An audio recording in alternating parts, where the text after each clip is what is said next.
जय हिंद दोस्तों। पिछली क्लास में हमने हिंदी साहित्य के आदिकाल की कुछ रचनाएं देखी थी, जिसके अंदर हमने आदिकाल में चंद्र बरदाई की रचना पृथ्वीराज रासो, उसके बाद हमने शाटगर्द की रचना हमीर रासो, उसके बाद हमने देखी थी नरपति नाल की रचना बिसलदेव रासो। इस प्रकार हमने हिंदी साहित्य के प्रथम भाग यानी कि हिंदी साहित्य की जो रचना का हमने स्टार्ट करा है, उसके आदिकाल की रचनाएं हमने देख ली थी। आज के इस वीडियो में मैं आपके लिए संत काव्य की रचनाएं तथा सूफी काव्य की रचनाएं लेके आया हूँ। जिसमें संत काव्य की रचनाओं हम तीन रचनाएं गुरु नानक देव की रचना, कबीर दास की रचना और मनुक दास की रचना को देखेंगे तथा सूफी काव्य के अंतर्गत हम मंजन की रचना, ईश्वर दास की रचना तथा जायसी की रचना देखेंगे। उसके अलावा तीन अन्य कवि कुतुबुन और नंदलाल और उस्मान की रचनाएं हम देखेंगे। तो सबसे पहले स्टार्ट करते हैं सूफी काव्य की संत काव्य की रचना से। संत काव्य की रचना हम सबसे पहले रचना देखते हैं गुरु नानक देव की रचना। किसने रचना देखते हैं? गुरु नानक देव की रचना देखते हैं, जो कि सिखों के प्रथम गुरु थे। अगर गुरु नानक देव की बात करें तो गुरु नानक देव सिखों के कैसे सिखों के प्रथम गुरु थे। सिखों के क्या थे? प्रथम गुरु थे। सिखों के प्रथम गुरु गुरु थे कौन? गुरु नानक देव सिखों के प्रथम गुरु थे।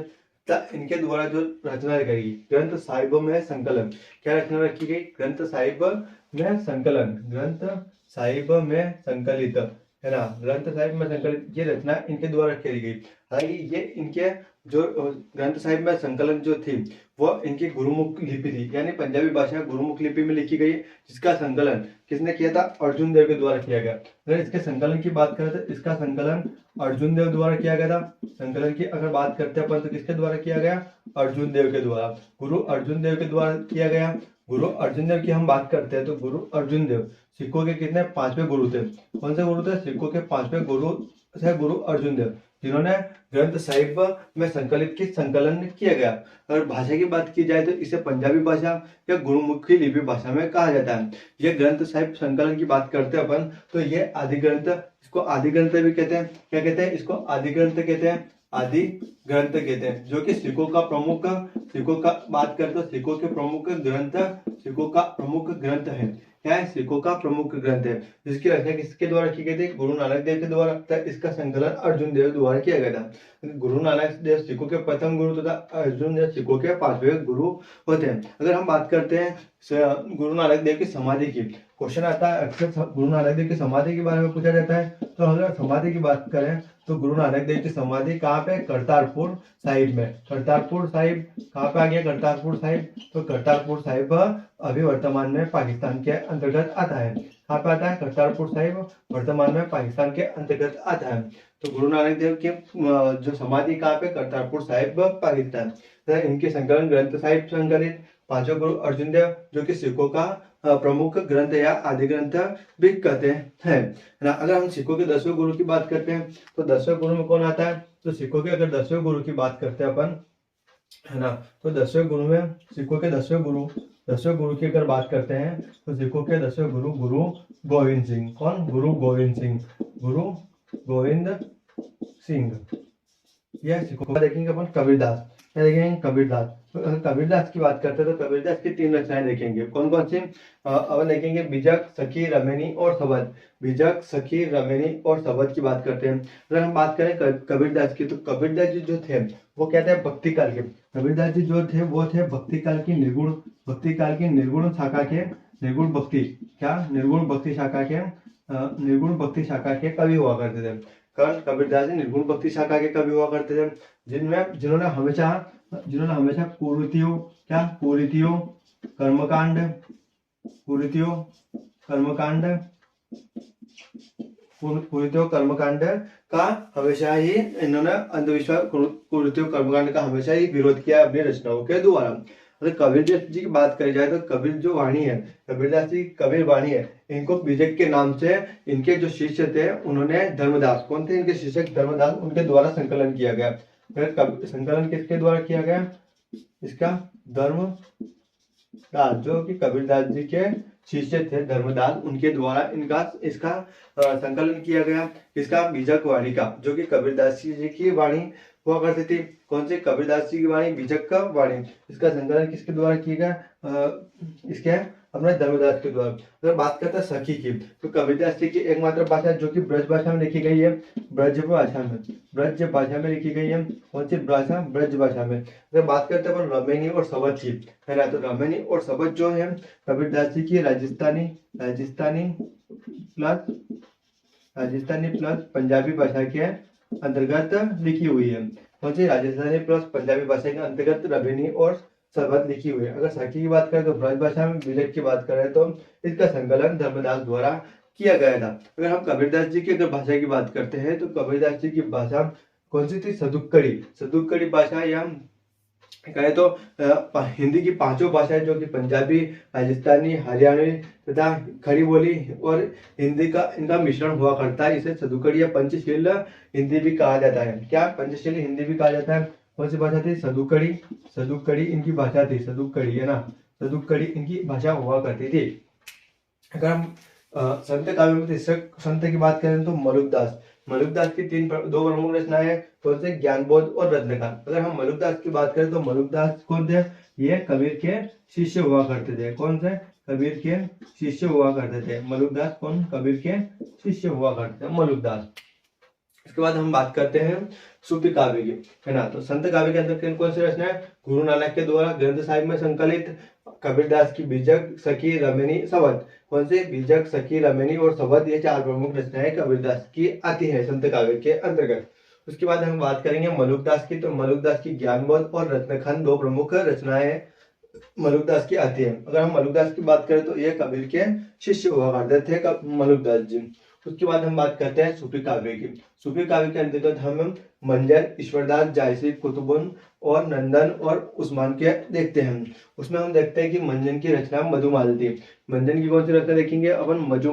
मधुमालती। तो मंजन की अगर बात करें तो मंजन सूफी काव्य की प्रेमाख्यान शाखा की, कौन से? प्रेमाख्यान शाखा के प्रमुख कवि थे। प्रेमाख्यान शाखा के कवि हुआ करते थे।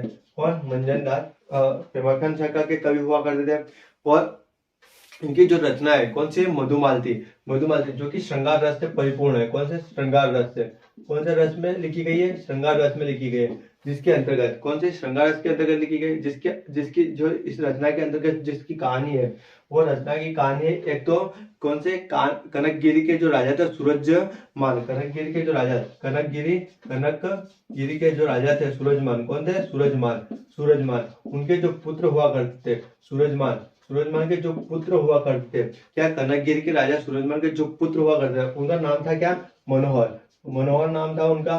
किसका? कनकगिरी के राजा सूरजमान के पुत्र का नाम था क्या? मनोहर। तथा महाराष्ट्र के जो महाराष्ट्र नगर के जो राजा थे, क्या? महाराष्ट्र नगर के जो राजा थे, कौन? महाराष्ट्र नगर के जो राजा थे, है ना, उनका नाम, महाराष्ट्र नगर के जो राजा थे उनका नाम था क्या? विश्वनाथ, है ना, क्या नाम था? विश्वनाथ। और उनकी पुत्री, क्या? विश्वनाथ की जो पुत्री थी, विश्वनाथ की जो पुत्री थी उसका नाम हुआ करता था मधुमालती। जो विश्वनाथ की जो पुत्री थी उसका नाम हुआ था मधुमालती। क्या नाम हुआ था? मधुमालती। अब क्या हुआ? क्या? कनकगिरी के राजा सूरजमान के जो पुत्र थे मनोहर, तथा महाराष्ट्र नगर के नरेश जो थे वो क्या था? उनका नाम विश्वनाथ, और उनकी पुत्री का नाम क्या हुआ करता था? मधुमालती। अब मनोहर और जो मधुमालती की जो प्रेम कहानी है, इन दोनों की जो प्रेम कहानी है, क्या? कौन सी? इन दोनों की जो प्रेम कहानी है उसका वर्णन मधुमालती के अंतर्गत किया गया है। किसका? मनोहर प्लस मधुमालती दोनों की प्रेम कहानी का वर्णन मधुमालती के अंतर्गत किया गया है। किसके द्वारा किया गया? मंजन के द्वारा किया गया। किसके द्वारा? मंजन के द्वारा मधुमालती के अंतर्गत। कौन से रस के अंदर लिखी गई है? तो अगर प्रेम कहानी है तो श्रृंगार रस के अंतर्गत लिखी गई है। अगर बात करते हैं ईश्वरदास की, तो ईश्वरदास ने जो रचना लिखी है कौन सी? सत्यवती कथा। कौन सी रचना? सत्यवती कथा। इसके अंतर्गत उन्होंने सत्यवती, कौन सी? सत्यवती तथा ऋतु वर्णन। क्या? सत्यवती तथा ऋतु वर्ण की। इसके सत्यवती तथा ऋतु वर्ण की जो प्रेम कथा थी उसका वर्णन किया गया है। किसका? सत्यवती तथा ऋतु वर्ण की प्रेम कथा का वर्णन इसके अंतर्गत, सत्यवती कथा के अंतर्गत किया गया। किसके द्वारा किया गया? तो ईश्वर दास के द्वारा। क्या? ईश्वर दास के द्वारा सत्यवती कथा के अंतर्गत सत्यवती तथा ऋतुवर्णी की प्रेम कथा का वर्णन किया गया। इस अंतर्गत सत्यवती कथा के अंतर्गत जो ईश्वर दास ने सत्यवती कथा के अंतर्गत 58 दोहों का उपयोग किया गया है। क्या? 58 दोहों का इसमें यूज किया गया है सत्यवती कथा के अंतर्गत। अगर हम बात करते हैं जायसी की, तो जायसी का पूरा नाम क्या? मलिक मोहम्मद जायसी। मलिक मोहम्मद जायसी, इनका पूरा नाम हुआ करता था मलिक मोहम्मद जायसी, है ना। किसका? मलिक मोहम्मद जायसी। इन्होंने हिंदी का प्रथम बड़ा महाकाव्य, कौन सा हिंदी का प्रथम बड़ा महाकाव्य? इसकी बात करें, हिंदी का प्रथम बड़ा महाकाव्य पद्मावत की रचना करी थी। किसकी? पद्मावत की। हिंदी का जो प्रथम बड़ा महाकाव्य था वो क्या था? पद्मावत, उसकी रचना करी थी। जिसके अंतर्गत हमें क्या? तो रानी पद्मिनी, चित्तौड़ की रानी पद्मिनी, इसकी चित्तौड़ की रानी पद्मिनी तथा वहां के राजा रावल रतन सिंह। कौन? रावल रतन सिंह के जीवन के बारे में जानकारी प्राप्त होती है। तथा इसी पद्मावत से हमें चित्तौड़ के ऊपर अपने अलाउद्दीन खिलजी के आक्रमण की जानकारी भी प्राप्त होती है, जिसमें रानी पद्मिनी रावल रतन सिंह चित्तौड़ के अलाउद्दीन खिलजी से हार जाते हैं और रानी पद्मिनी वहां पर जोहर कर लेती है। इसमें जोहर कर लेती है। वो पूरी कहानी किसके अंतर्गत है? पद्मावत के अंतर्गत मलिक मोहम्मद जायसी द्वारा बताई गई है। उसके बाद हमें इसकी अगली रचना की बात करेंगे तो कहावत, इनकी प्रमुख रचना है कहावत, है ना। कहावत। उसके बाद अगर बात करें तो अखरावट जो इनकी अंतिम रचना मानी जाती है। इसकी मलिक मोहम्मद जायसी की यह अंतिम रचना मानी जाती है, क्योंकि इस रचना के अंतर्गत जो मलिक मोहम्मद जायसी द्वारा भाषा का प्रयोग किया गया, उससे पता चलता है कि मलिक मोहम्मद जायसी अंत तक आते आते उनकी भाषा थोड़ी स्पष्ट और सुदृढ़ हो जाएगी। और इस रचना के द्वारा हमें ये पता चलता है कि यह उनकी अंतिम रचना हो सकती है। तो किसकी अंतिम रचना हो सकती है? जायसी की। कौन सी? अखरावट। उसके बाद अगर हम बात करते हैं आखिरी कलाम की, किसकी? आखिरी कलाम। इसके आखिरी कलाम इनकी प्रमुख रचना हुई कौन से? तो ये इसकी बात करेंगे तो ये फारसी भाषा में लिखी गई। कौन सी भाषा में? फारसी भाषा के अंतर्गत लिखी गई थी। कौन सी? आखिरी कलाम फारसी भाषा के अंतर्गत लिखी गई थी। इसकी बात करेंगे तो इसके अंतर्गत मलिक मोहम्मद जायसी द्वारा भगवान ईश्वर के अवतारों, क्या अपने हिंदू धर्म के जो ईश्वर है उनके अवतारों, भूकंप, है ना। क्या? ईश्वर अवतार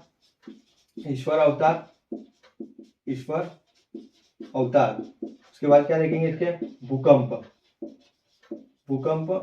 और उसके बाद क्या लेंगे? ईश्वर अवतार, भूकंप तथा सूर्य ग्रहण। किसकी? सूर्य ग्रहण के बारे में स्पष्ट चर्चा करी गई है। सूर्य ग्रहण के बारे में बताया गया है। किसके बारे में? ईश्वर अवतार, भूकंप, सूर्य ग्रहण के बारे में। किसके? आखिरी कलाम, जो कि फारसी भाषा में लिखी गई है, मलिक मोहम्मद जायसी का रचना है। किसकी? मलिक मोहम्मद जायसी की रचना है। उसके बाद बात करते हैं कुतुबन। क्या? कुतुबन। तो कुतुबन की जो रचना है मृगावती, क्या? मृगावती। इसकी एक कहानी कि मृगावती की कहानी क्या है? कंचन नगर, है ना। कंचन नगर के जो राजा थे मुरारी, उनकी बेटी तथा चंदनगिरी, क्या? कंचन नगर के जो राजा थे मुरारी, उनकी बेटी क्या? मृगनयनी, है ना। वो मृगनयनी ने एक बार मृग का रूप धारण करके जंगल में विचरण कर रही थी। तब वहां पर चंदनगिरी के राजा गणपति देव, कौन? चंदनगिरी के राजा गणपति देव के बेटे के द्वारा मृगनयनी को देखा गया तथा उसके ऊपर मोहित होकर वो उसके पीछे चला गया। तब उसे शादी करने के बाद, किसे? मृगनयनी से शादी करने के बाद जब उसकी मृत्यु हो जाती है, तब मृगनयनी की सती होने की उनके साथ सती होने की कहानी है। किसकी? मृगनयनी की। और इसकी तो इसमें बात करेंगे अपन किसकी कहानी? कंचन नगर। क्या? कंचन नगर के राजा के बेटे, और कंचन नगर के राजा के बेटे तथा चंदनगिरी के गणपति देव की बेटे, है ना। कंचन नगर के राजा के बेटे तथा चंदनगिरी, है ना। चंदगिरी के राजा के पुत्र की प्रेम कहानी, है ना। इसकी प्रेम कहानी का इसके अंतर्गत वर्णन किया गया है। किसने?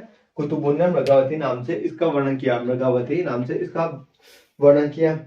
उसके बाद देखेंगे अपन नंददास। क्या देखेंगे? नंददास। तो नंददास जो थे वो गोस्वामी विठल दास के शिष्य हुआ करते थे। कौन थे? गोस्वामी विठल दास के शिष्य जो थे वो ब्रज भाषा का जो वल्लभ संप्रदाय है, किसका? ब्रज भाषा का वल्लभ संप्रदाय, उसके अष्टछाप, क्या? अष्टछाप कवियों में अष्टछाप कवियों में से एक थे। कौन थे? अष्टछाप कवियों में से एक थे। कौन थे? नंददास। अष्टछाप कवियों में से एक थे जिन्होंने अपनी रचना रूपमंजरी दी गई। रूपमंजरी लिखी है किसने? नंददास द्वारा। किसने? अष्टछाप कवि थे रूपमंजरी, इनके द्वारा लिखी गई रचना है, जो कि एक प्रेम कहानी है, रूपमंजरी। उसके बाद हम देखेंगे उस्मान। तो उस्मान जो थे, उस्मान की जो रचना है चित्रावली, क्या थे? उस्मान की जो रचना है चित्रावली, इसमें उसने किसकी? जहांगीर। उसने किसने? उसने उस्मान की जो रचना है उसमें उसने हाजी बाबा तथा जहांगीर की प्रशंसा, किसकी? जहांगीर की प्रशंसा की गई इसके अंतर्गत। यानी कि यहाँ से देखा जाए तो जहांगीर की प्रशंसा, ये जहांगीर के समकालीन थे उस्मान, यहाँ पर जहांगीर की प्रशंसा की गई इसके अंतर्गत, चित्रावली के अंतर्गत। जो थे वो जहांगीर के समकालीन तथा हाजी बाबा के शिष्य हुआ करते थे। किसके? हाजी बाबा के शिष्य हुआ करते थे। जहांगीर के समकालीन तथा हाजी बाबा के शिष्य हुआ करते थे उस्मान। इनकी रचना है चित्रावली। हमें देखते हैं तो सूफी काव्य के अंतर्गत मंजन की रचना मधुमालती, जिसके अंतर्गत मनोहर तथा मधुमालती की प्रेम कहानी है। उसके बाद बात करेंगे ईश्वरदास की। तो ईश्वरदास की सत्यवती कथा, जिसमें सत्यवती तथा ऋतुवर्णा की प्रेम कहानी है। जायसी की बात करें तो जायसी की मलिक मोहम्मद जायसी, जिसके द्वारा लिखा गया पद्मावत हिंदी साहित्य का प्रथम बड़ा महाकाव्य है, जिसमें रानी पद्मिनी तथा रावण रतन सिंह की कहानी बताई गई है। उसके बाद अगर हम देखते हैं तो कान्हावत अखरावट आखिरी कलाम। क्या? कान्हावत अखरावट आखिरी कलाम इनकी प्रमुख रचनाएं होती है मलिक मोहम्मद जायसी की, जिसके अंतर्गत अखरावट इनकी अंतिम रचना बताई गई है तथा आखिरी कलाम जो कि फारसी भाषा में लिखा गया है, इसमें ईश्वर अवतार, भूकंप तथा सूर्य ग्रहण की चर्चा की गई है। उसके बाद हम देखेंगे तो कुतुबन की पुस्तक मृगावती, इसमें कंचन नगर के राजा के लड़की है तथा चंदनगिरी के राजा की पुत्री और दोनों की प्रेम कहानी का वर्णन इसके अंतर्गत किया गया। उसके बाद देखेंगे नंददास की जो प्रेम रचना है रूपमंजरी, वो भी एक प्रेम कहानी है। उसके बाद हम देखेंगे तो उस्मान की जो रचना है, जो कि हाजी बाबा के शिष्य हुआ करते हैं, और हाजी बाबा और इसमें चित्रावली के अंतर्गत उन्होंने जहांगीर और हाजी बाबा की प्रशंसा लिखी है। किसकी? हाजी बाबा और अपने जहांगीर की प्रशंसा लिखी है। अगर उस्मान की बात करें तो वो जहांगीर के समकालीन हुआ करते थे। किसके? जहांगीर के समकालीन हुआ करते थे। अगर संत काव्य की बात करेंगे तो गुरु नानक की रचना ग्रंथ साहिब में संकलन, कबीरदास की रचना बीजक सखी, रमेश सबद और मलकदास की रचना ज्ञानमत और रत्न खान, ये इनकी प्रमुख रचनाएं होती हैं। इस प्रकार हमने आदिकाल की प्रमुख रचनाएं, संत काव्य की रचनाएं तथा सूफी काव्य की रचनाएं खत्म कर ली है। अब हम अगले टॉपिक में पढ़ेंगे भक्तिकालीन प्रमुख रचना है, जिसके अंतर्गत हम सूरदास, तुलसीदास, इनकी प्रमुख रचनाएं पढ़ने की कोशिश करेंगे। तब तक के लिए जय हिंद, जय भारत।